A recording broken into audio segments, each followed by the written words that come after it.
Greetings and salutations, SOS Children's Villages, Eswatini. It is yet another season or another episode where we are able to engage to ensure that you guys as young people of SOS Children's Villages have what it takes to compete within the workplace. So as I understand, you guys are going to be embarking on a journey of being interns within certain spaces.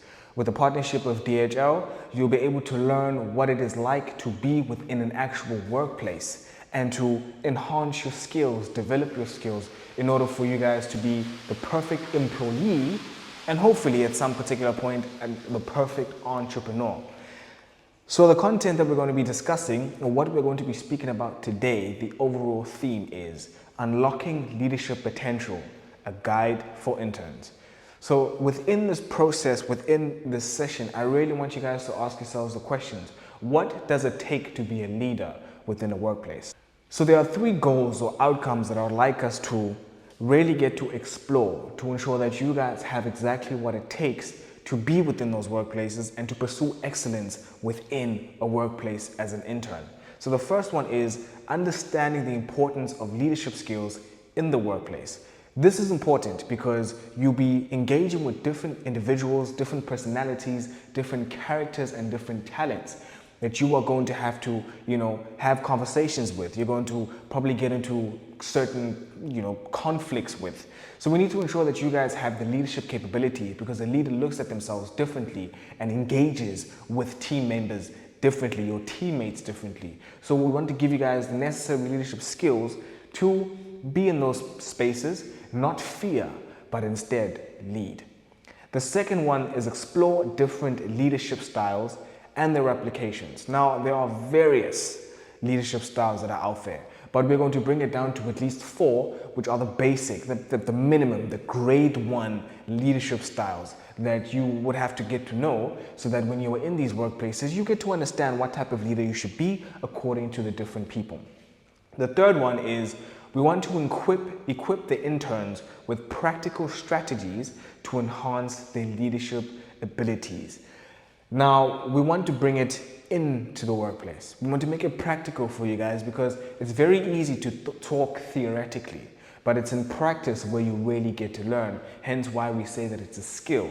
Skill is done through practice over and over again. So I'm really grateful that DHL is allowing you guys the opportunity to really get to learn what it's like to be in the workplace through the internship programs or through the conversations that they're having with you to prepare you guys not just for DHL but for different organizations within the kingdom or perhaps the globe. So let's really enjoy. Let's learn, let's take in as much information as possible. If you have any questions, please feel free to contact us. Please feel free to ask those questions. We are still going to be within the program virtually, so there will be a Q&A session that we partake in. So do not fear, do not fret. We are here with you because we want you guys to be perfect and we want you guys to be excellent within the workplaces that you will be put in. So what is a leader? According to you guys, what do you think a leader does? What do you think a leader is? Because there's small nuances that differentiate leaders with managers and stuff like that. So what is a leader? We're going to break that down so that you really get to understand what it means, what it entails, and how to practice being a leader. So let's break down the word leader. I'm always a big fan of breaking down the etymology or the history of a particular word. So according to research, the root word for leader is lead. It is an Old English word where the Old English word was leden, which meant to guide or to conduct, which evolved into leader in modern English. There's also other conflicting views of the root word of what a leader is. So a leader in the Old Latin word came from the word leder. Leder, if you separate it, le means path, der means finder. So in simple words, a leader is essentially a pathfinder, a person who finds a path for people, for employees, for families, and for communities. You will remember Martin Luther King had a quote, it's a quote that's all over. It says, "I have seen the promised land. I may not get there with you, but there is a promised land." What he's essentially saying is that he's seen the path. He knows where the destination is. He's a pathfinder. And what has he gone on to do within the 1960s? He was a leader. He led black people, people of African descent, through Selma. He led through, the rhetoric, the oratory that he had. He was a leader. He was a pathfinder. Once you get to understand what a leader is, or the different words, or the history of the word leader, it kind of makes it easier for you to consume the word leader. Usually, some people give the word leader as if it's a complex thing. You are essentially a pathfinder. Find a path. If you are in business, the destination is to make money. The destination is to add value within the community in which you participate in. That is what a pathfinder does. You are finding a path for people to make a profit. In the workplace, if there's a certain problem, you need to say to them, I have a solution. I found a path to fixing that problem. Here is the path. Let me guide you. You are a tour guide as a leader. You are a pathfinder as a leader. You are a leader. We just need to find out different ways of engaging with that word leadership, seeing you practice leadership in a safe space as an intern or as an apprentice within a particular area. But everyone is a leader, everyone is a pathfinder. It's how we develop the ability to find the path that we really want to focus on from time to time. So another definition of a leader is essentially someone who organizes, who guides, and manages others. That is three things. It's mostly what leaders do. So they organize a team, they guide the team, and they manage the team to get to the destination, to get to the path that they have found. John C. Maxwell says that a leader is someone who knows the way, goes the way, shows the way. Now let's break it down. Angits, we've said that a leader is a pathfinder. If John C. Maxwell says that a leader is someone who knows the way, goes the way, and shows the way, let's focus on knows the way. Martin Luther King said he's seen the path. He may not get there with you, but there is a path. So he knows the way. John C. Maxwell then goes on to say, shows the way. Or first, no, goes the way. Which means that he's gone through that path. He's made the mistakes that need to be made. He's worked with people that he needs to work with to hone his skill. And then he goes on to say, shows the way. So after you've managed and gotten the skills and gotten the theory and the practice correct, you then need to show other people. So you then get to see that being a leader is also a legacy, because once you've walked that path, there are people that you need to educate. That is why Baba endlini, they've gone through certain things within their childhood, reaching their teenage life and then their adult life, and they are here to raise you. They are leading you based on a path that they have since gone into, that they have since traveled, they have since journeyed. So they are pathfinders. And that is why it's important for us as young people to recognize what laba bantu, or mama, or baba, or gogo are pathfinders. They are leaders. So we might not agree with what they say at certain times, but it's coming from a path that they have already taken. So let's not take that for granted. Remember, a leader is someone who knows the way, goes the way, and shows the way. Now, some of us make the conception or the idea that a leader is a title or leadership is a title. At Expected Youth, we tend to differ, and we say that leadership is not about a title. Instead, it's about actions and behaviors. Now, there are those that can be leaders. Then there are those that just lead. What I mean by this is that there are some people that take leadership as a title, whether you're a president, you are a king, you are a prime minister, but there are people that lead without needing that title. And those are the ones that we should be paying much attention to. It just happens that some people have been given a leadership position, but can they lead? There's a difference. There's a leadership position, then there's a leader. Think about it. Are you in a leadership position currently at the S Children's Villages? Are you a captain of a soccer team? That's a position. Are you a leader? Were you given that position of being a captain because you were a leader, or you were just given that leadership position despite the fact that you lack leadership? There's a difference. And I hope that you internalize that, because we don't want you guys to make the mistake of thinking because you have been given position of CEO in the future, that is because you are a leader. It is just a position and it can be taken away.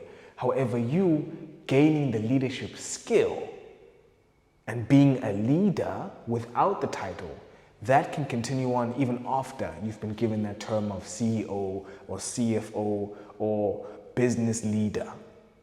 So remember, don't focus on the title, focus on the action and the behavior. From another aspect of a leader, it says that it's about empowering others, fostering growth, and driving positive change. Positive change. That is what a leader does. A leader comes in and brings in positive change. That is something that we need to continue to put out there, continue to action, because there's many leaders that have made things negative within the communities. But then there are those that have decided as leader, as community chair, as whomever, they have a responsibility of bringing in positive change. That is what true leadership is that you come into a space when perhaps you were given a leadership position and you transform everything, transform everyone for the betterment of the community, not just the betterment for yourself.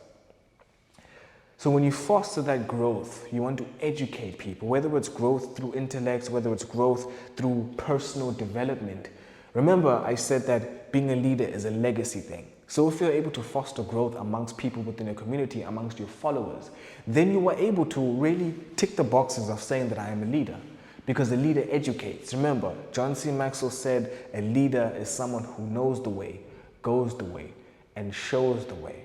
So foster that growth as a leader and also learn from others who are fostering the growth within you. Now we're going to focus on the importance of leadership. Why do we think leadership is important? Just think about that for the next 10 seconds. Why is it important to have leaders within society and have followers? Why do we need that? Why can't we all just go about our days doing our own thing? Why do we need leaders? Really, why do we need leaders? So the first aspect is leadership is a journey of continuous learning and development. A leader does not know it all. A leader finds a path so they can show other people, but they are continuously walking different paths. So they're continuously learning. They're continuously fostering their own growth so they can assist others in growing. So remember, there's that saying, you lift as you rise. So as you are finding your journey, you are finding your own way, you are still guiding people who are finding their own way, but because you have experienced certain things and have found a path, you can easily guide them while you venture into new spaces, make new mistakes. But you know that the old mistakes can be rectified because you've gone through it. You've gone through those issues, and you can then show people that no, to save time, take a different path. I've been there. Rather go this route while you are still finding new experiences. And that is what we mean by continuously learning and developing. Continuous learning and development is what leaders go through on a daily, especially these days with what we have, the fourth industrial revolution. With the internet of things, leaders have to continuously learn. They have to continuously read books, get the latest research and development information, especially if they are in business. If they have a team that they have to lead, they need to be one step ahead so that they can guide the team. If there's a new introduction with a new innovation, new technology, new apps to make work easy as leaders, we need to show people that there are different resources. We need to guide them and assist them in terms of how to use those resources and what the reason for using that particular resource is. That is what we are doing as leaders. So hopefully in the settings that you are in as interns, there will be certain technologies that you'll be introduced to. Some of it might be difficult to understand or comprehend because of the technicalities, and some of you might get a quick grasp of it. But as you get that quick grasp of it, educate the others, teach the others what you have learned, because you've learned about it from a practical perspective. So teach them from a practical perspective, because that is what leadership is about. You learn as you teach and you learn. The second aspect is that leadership is crucial for success in any workplace. Leadership is crucial for success. If there is no leader, there's a gap. All of us can have 10,000 ideas. We could be in one room. There could be 10 of us, 10 different ideas. We could be wasting so much time focusing on the idea that we would need a leader to be like, okay, rationally, these are all brilliant ideas. But because there is an end goal, because there is a path, We need to shortlist some ideas because we're wasting time. A leader needs to do that. A leader needs to be that person that takes a stand and guides people and brings people back in place to ensure that the end goal is still going to be met. And that is why each community needs a leader. Each environment needs someone that is going to take that position for the betterment of the community, for the betterment of the workplace, for the betterment of society.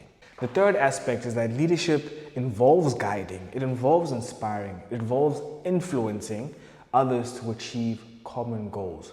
So as much as all of us can have different goals, different ideas, a leader is someone that needs to break down those goals and understand that the ideas that people are putting out contributes to that goal that we are trying to achieve as an organization, as a business, as a community.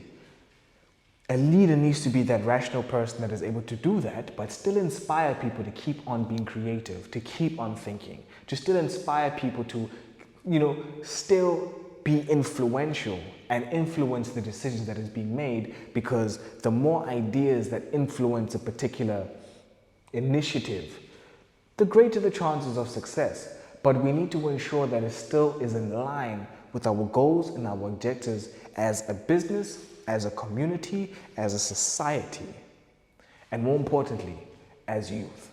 Another aspect is the reason why leadership is important is because effective leadership fosters teamwork, innovation, and productivity. So fosters teamwork.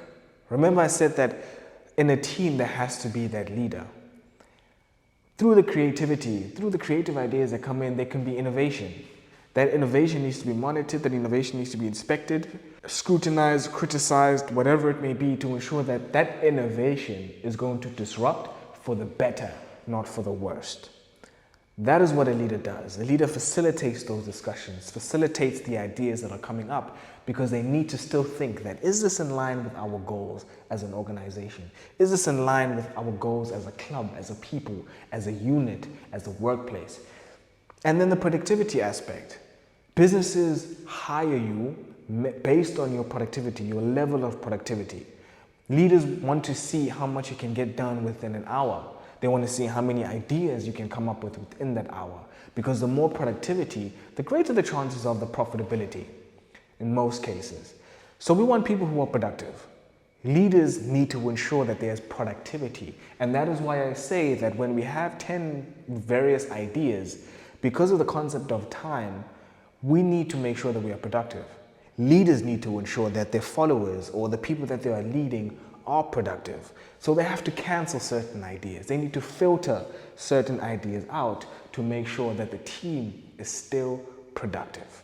We are now going to be speaking about different leadership styles or leadership types. Now, I am going to warn you, there are huge amounts of different leadership styles that are out there. But for the purpose of this session, or the purpose of this workshop, I just want to break it down to 4 entry-level, beginner-level leadership styles that you need to get to know and need to get to understand based on the workplaces that you're going to be in. The first type of leadership is autocratic leadership. So autocratic leadership is essentially a dictator, a dictative type of leadership that ensures that people get to understand who the real leader is. And if the leader wants something done, it should be done the way that that particular leader wants it. It is a centralized control or top-down decision-making approach. It is also suitable for urgent situations or hierarchical structure. So it basically says that whatever that particular autocratic leader says goes. This helps at certain times. Remember, I mentioned previously, when there's a whole lot of ideas, it's very difficult to be democratic, which is where you allow many people to have their voice and take all of that information in. It's a lot. As a leader, sometimes you have to be autocratic and say, all right, out of all the ideas that we have, these ones would work because of A, B, and C. You have to make that decision.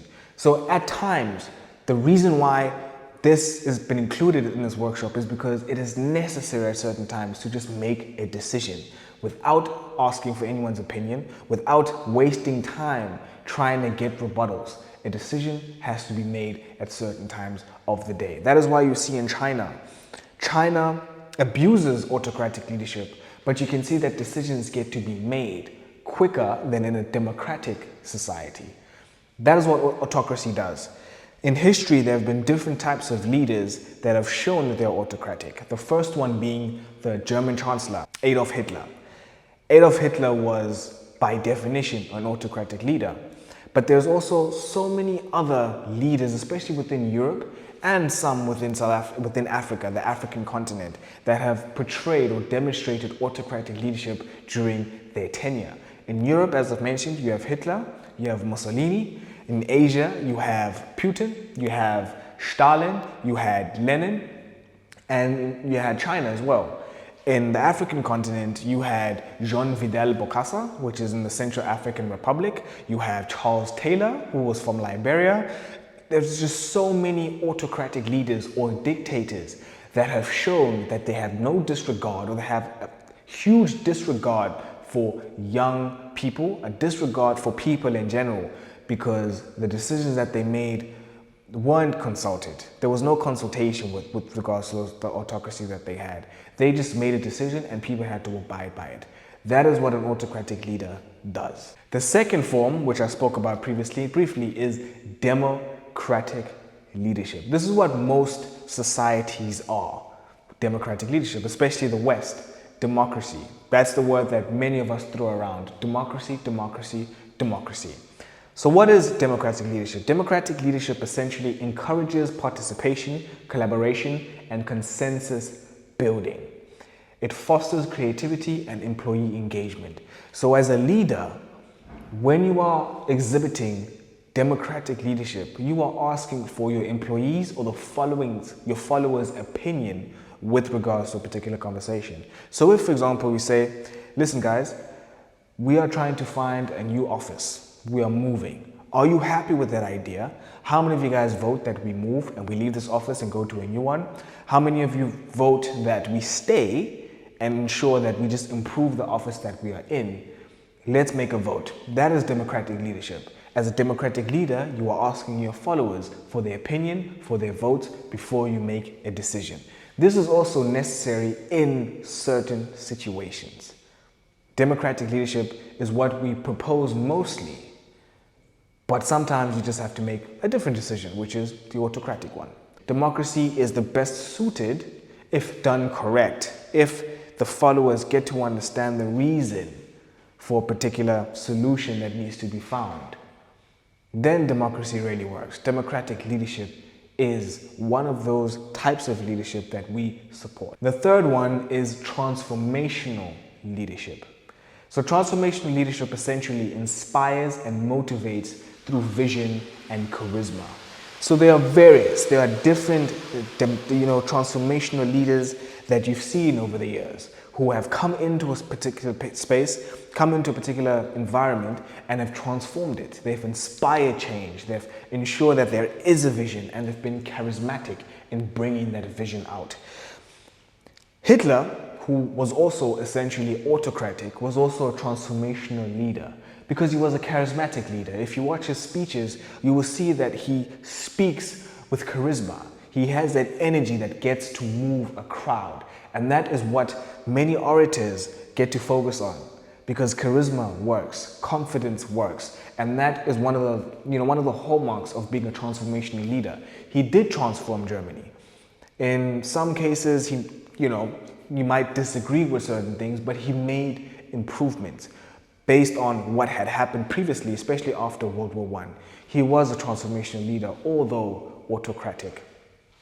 Transformational leadership also focuses on individual development and organizational growth. So what we mean by that is that as a leader, if you find someone within your organization who isn't performing well, you go directly to that individual, inspire them, show them where they're going wrong and show them where they can improve. Because if that individual is able to be productive on an individual level, you increase the average productivity rate of the whole team. So that is why transformational leaders focus on the individual so that the individual can influence the organization or influence the company.